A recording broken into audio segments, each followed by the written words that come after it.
Langsung kita ke unsur yang lainnya.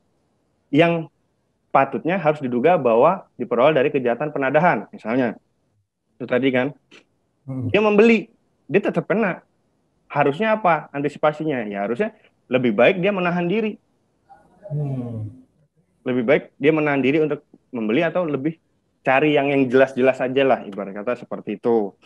Dia yang menerima gadai pun juga kena juga. Misalnya seperti ini, saya kasih gambaran. Ketika orang angkat kredit, misalnya si A angkat kredit untuk sebuah unit kendaraan mobil, ya kan? Nah, setelah jalan 1 tahun, si A ini kesulitan keuangan. Akhirnya apa yang dilakukan si A? Si A menawarkan ke si B untuk membeli unit tersebut dengan harga yang lebih murah lah daripada harga pasaran. Nah, karena melihat harga tersebut murah, si B akhirnya tertarik. Nah, tapi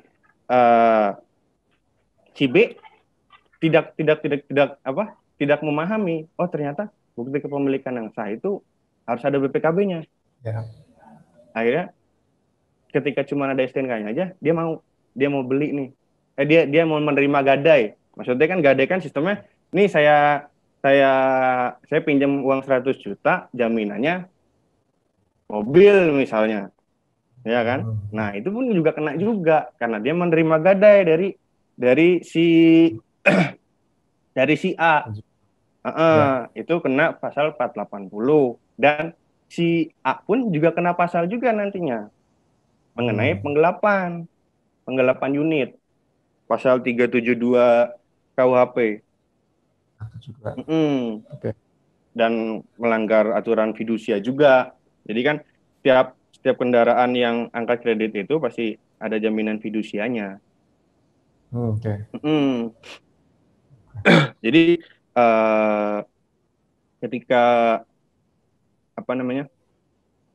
ketika penjual itu tidak menginformasikan berkaitan mengenai unit. Jadi kan kalau angkat kredit itu sistemnya dia ke dealer. Ya kan gambarnya seperti itu, dia ke dealer. Nah, terus dia pakai dengan jasa pembiayaan. Akhirnya leasing ya. Leasing. Nah, nanti leasing yang membayarkan unit tersebut. Dealernya, ya kan? Teknisnya seperti itu kan.